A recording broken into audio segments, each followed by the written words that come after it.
Mr. Amr, what is the legal impact of digitization? Tomorrow when there is a court order and we go to the court, they need the physical paper and not the digitized one. You're right, you're right.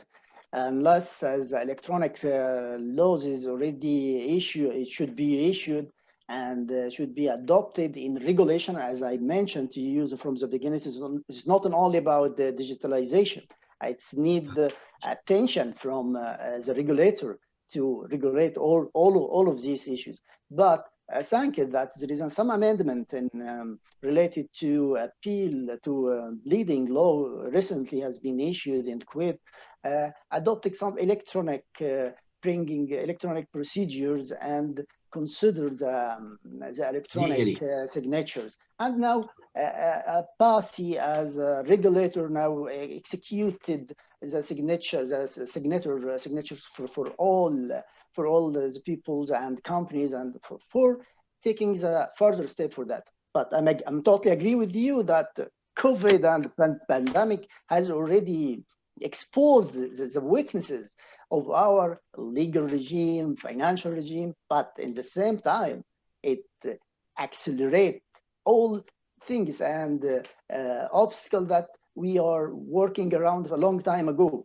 And this take me to go to the point about the ongoing disruptions from the pandemic that has caused shifts in corporate customers' expectations and needs. So it's very important to know exactly how the situation are there. I think, Mr. Akramondi, you want to jump on this point? Actually, I want to just asking for you, how are you innovating and adapting and meeting their automation needs during the pandemic and all these circumstances?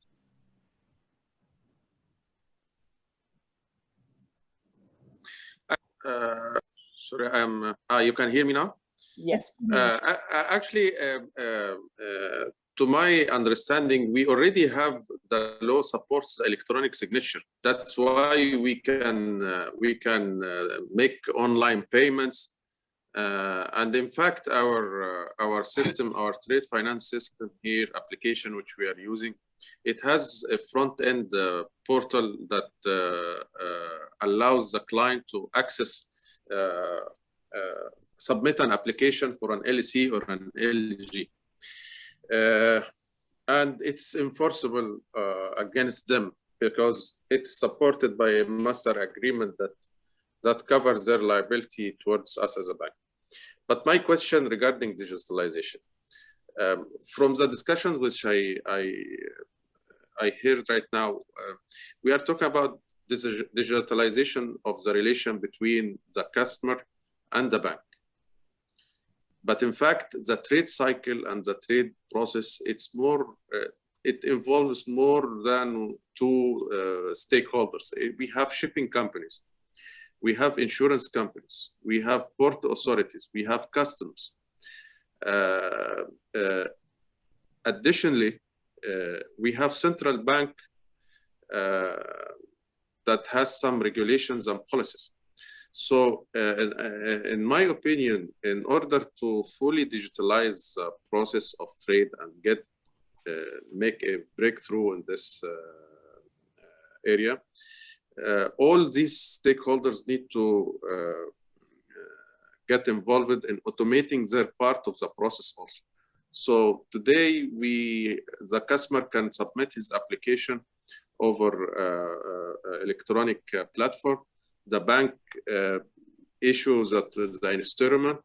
The supplier will ship the goods and generate an electronic message that will move from the shipping company to the bank. The bank will give authorization to the shipping company to release the goods. All the data are available for custom authorities to do whatever necessary checks and customs and taxes and all their procedures. So all these stakeholders need to be involved in one platform with one language, talking one language, connected together.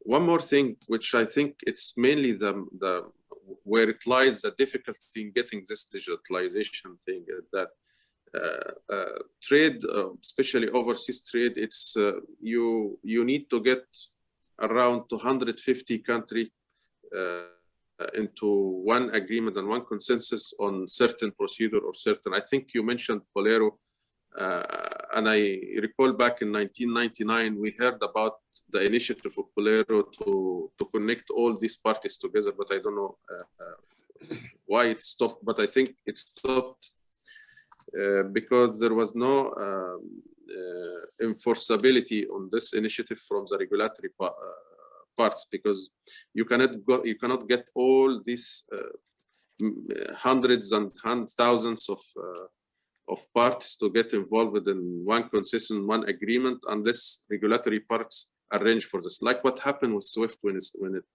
first started. So this is what, in my opinion, what I can see for the digitalization thing. In our bank, yes, we have all the facility. We have long time. We have automated our processes. We are doing. We have digital interaction with our clients. But to be honest, also, Amir, in Kuwait, it's not only to change the platform and the system. You need to change the culture also for accepting digital environment for communication. Absolutely right, because there are some customers, they don't want to use online. Still, they are coming to the bank to present their papers, and they are refusing to go online. So these, you have to need to change the culture, yes. Yes, you're right. This is taking us to a very important point here. Maybe, Carlos, how are you helping banks in such a transform to meet the needs for improvement, automation in trade? Taking in considerations the challenge that Mr. Nasrallah mentioned.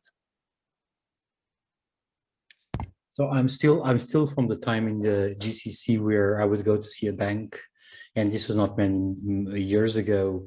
And definitely the digital footprint was a no need. The client will come, we'll have a coffee, he will submit his documents. And I know that the culture is probably the hardest thing to change. And if in one aspect, COVID has pushed us forward or pushed us inside, as we are all today, isn't it? The reality is that also has pushed corporates to embrace the digital. And in some cases, that was just enough in some regions, let's say, to get them on board and then more importantly, embracing the digital. There is still work to do. And that's why I keep on saying that it needs to be there for them, not to do the bank job, because if that's the case, they will go and have the coffee. That's the reality. It needs to be able to provide them value-added services. It's not only about me submitting my transactions, it's me understanding my commitments. How much I'm paying in 3 months, how much am I paying next week?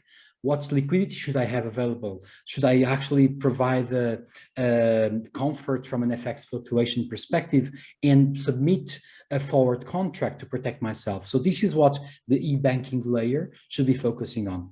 Now, going back to, and just to give a point, very quickly to what Mr. Akram was saying, we all need to come together on this. And it's key. It's absolutely key. And we say us, technology, regulator, shipping companies, insurance brokers, they all need to be together. And it's true, Bolero tried, SDocs as well. And I would just bring to attention, for example, this year in January, the Inter-Africa Trade Agreement got in place. And what it means is that we will be able to exchange or to send goods within Africa with low costs from a stamping perspective, borders. What happened? Well, each country, although they ratified the contract, the reality is that they were not ready. And as the goods arrive to the border, they still get charged with their stamping duties and so on and so forth. So yes, it's us getting together, speaking the same language, understanding the same standards, and then we are able to adopt digitization. That's why I mentioned that the important first step of the Abu Dhabi Global Markets. This was probably the most important first step, where other markets may follow, and then adopting also a wider range from the commercial documents, even to the transport documents and beyond. That's where I see trade finance going.